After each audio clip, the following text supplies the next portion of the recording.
raised a very important point, because I think that's a relevant point, especially for people who are looking at investing in India as fresh investments, or even people who are looking at incremental investments. Policy continuity, tax certainty, policy predictability, political continuity as well. Decisions that you may have taken may get overturned by another government, by another dispensation, as was the case with Sumant. In this case, it actually worked to his advantage. But, you know, how do you allay those apprehensions? How do you allay some of those concerns that investors may have? I mean, that is a challenge for the entire political system. I mean, if you look at it globally, to be fair, I think the Indian political system definitely looks a lot better. Saying that, I believe that there's greater maturity now coming in, and it requires greater discussion. But behind, you know, all the investments, we're talking about, you know, X amount of dollars or Y amount of land that's required. But the most fundamental point is the number of jobs we're going to create. And that is the narrative that this time around, as a state, we're very focused upon. It's important to explain to people that what's the impact that each of these investments will have and the kind of jobs it's going to create. So you create a very strong momentum so that things cannot be overturned. Yes, things have been reversed in the past, but I believe it's been an isolated incident for Andhra Pradesh in one administration. But look at it. Look at Hyderabad. What are the foundations that Mr. Naidu laid in '94 have been continued. And look at the city today. Look at the state today. It has the highest per capita income in India. Because the narrative was set. So it's equally important for the politicians to not just look at this from an investment perspective, but also build a narrative so strong that whoever comes, I believe that there'll never be a change in Andhra Pradesh. India will be governing Andhra Pradesh for the foreseeable future. Saying that it's important to ensure that a strong narrative is there and we are able to convince people at every point as we go forward. And that's an important point that you make. So I just want to build a little bit on this narrative that you want to build on the back of the jobs that these investments will create. What's part of that package? Jobs, of course, will be one pillar, but what's part of the package that you're going to be communicating? Not just domestically, but internationally as well. No, see, as a state, we have a clear direction, right? We have the Swarnandhra mission, which is where we see Andhra Pradesh in 2047. So we have clear targets, we have clear sectors. You know, we just spoke about manufacturing and the importance of, you know, speed in manufacturing. I also believe that the way we have looked at it is a cluster-based approach. I've had opportunity to share that with you. And that's where we are working with Renew, and they've been supporting our initiative on a rapid prototyping center, which we want to bring in from Sydney and bring it into their ecosystem. So we are working on a very cluster-based approach where there's a tight integration between verticals and horizontals. Horizontal is education, you know, certification, and so on and so forth.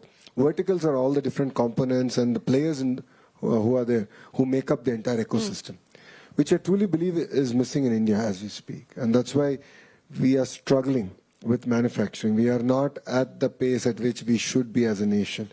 And I believe the experiment that we are doing in Andhra Pradesh could be a model that can be replicated in India. You know, Sanjay, I want to go back to the point that was just being made there by Lokesh about jobs and the importance of tying that up to the narrative of drawing in investments.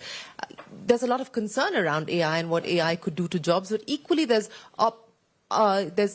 optimism around the kinds of new jobs that AI could perhaps create. We've seen that happen with YouTube. We've seen a whole creator economy blossom on account of the opportunities that has thrown up. But as we ready ourselves for this AI future, what will the imperatives be from your standpoint that we need to focus on, states like Andhra Pradesh, other states, India needs to focus on? I think that's a good point. Before I get there, I just want to answer one question which Sumanta raised, or the point there.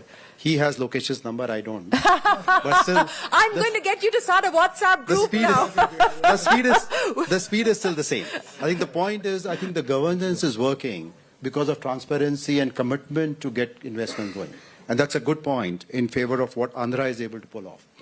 To come back to your question, it's such an important point what Lokesh made and you made.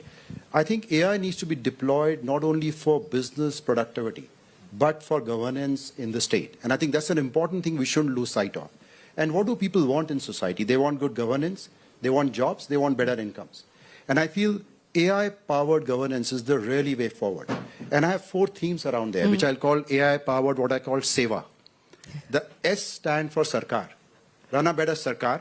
I think RGTS is a good example of what you do in Andhra, but I think to me that needs to become, for every person in the state, everybody should see I can reach out even without having a number, get my problem solved, and find the right information.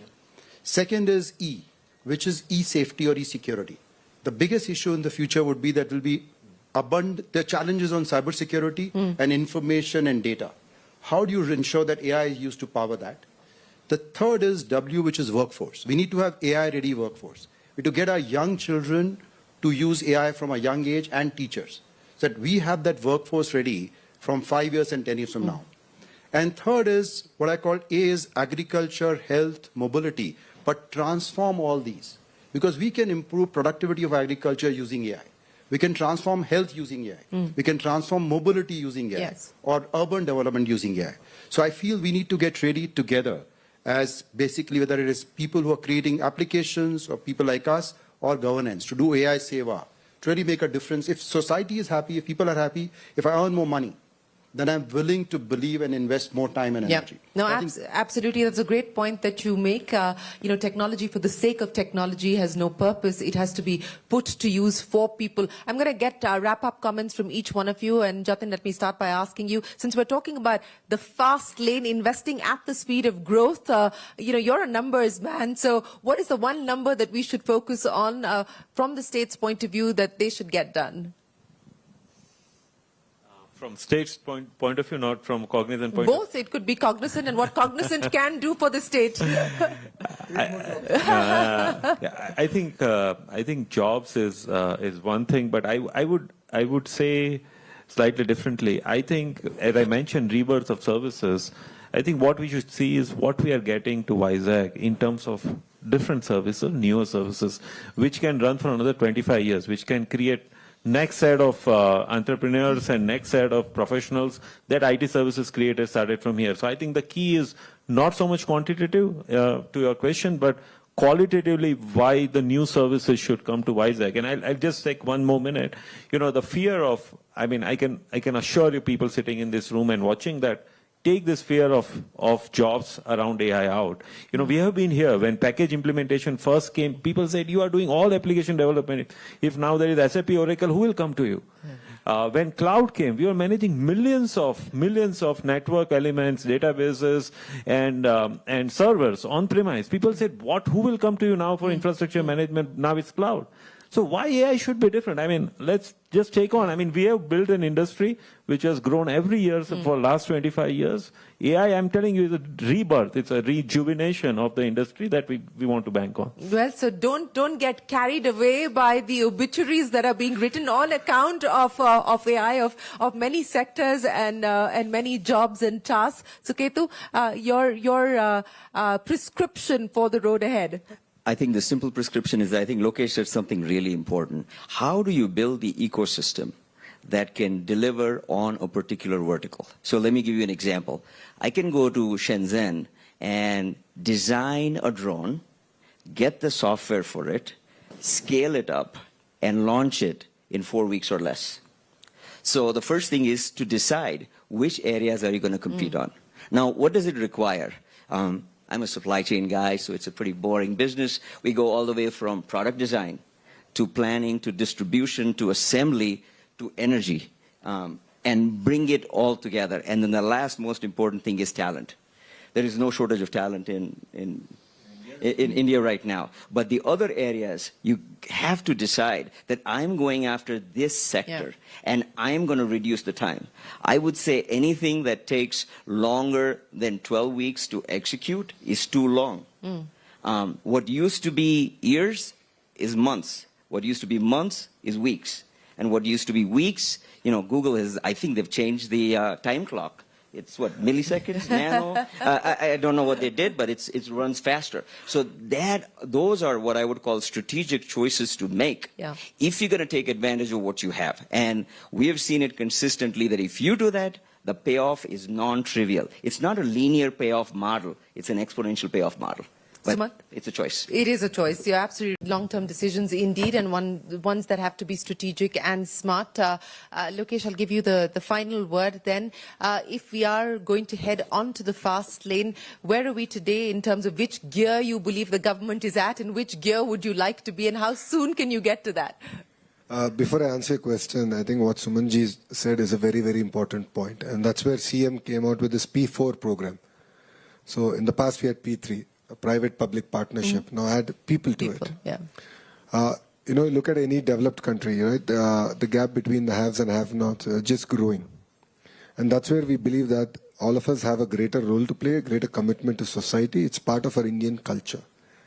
It's not simply about giving a handout, but it's about counseling, guiding, nurturing those aspirations and pulling people out of the cycle of poverty. Generally we see a trend where, I made X amount of money, I want to give this much money back.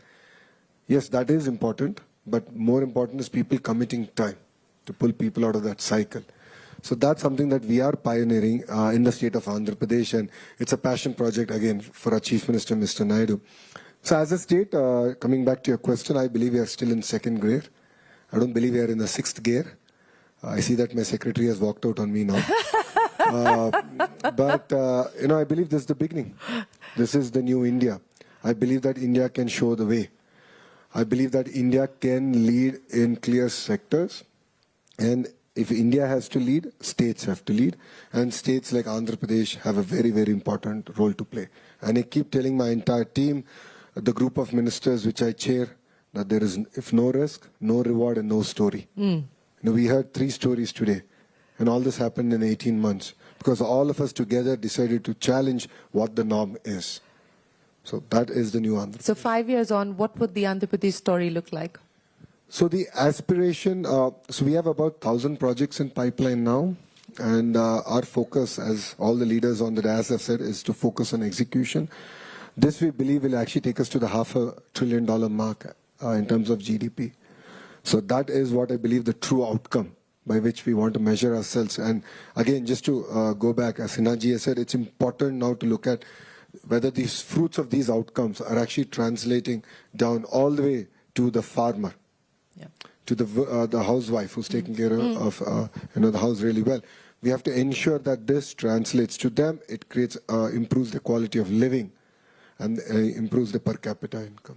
Well, thank you very much to each one of you for sharing your individual stories, but more importantly, sharing the roadmap that you believe that India and the state of Andhra Pradesh must take forward to ensure that we see faster growth, we see better quality of growth, and we see more secular and inclusive growth. And as must have been very evident here, I am going to start a WhatsApp group. I shall be the admin. I shall be the admin of that group, at least as far as this particular panel is concerned, and maybe see more stories flourish, not just in the state of Andhra Pradesh, but of course in India. From all of us here, from Davos, from the Davos Dialogue and the Davos Debate, many thanks for watching. Stay tuned to CNBC TV 18. We'll be right back with you. The news continues.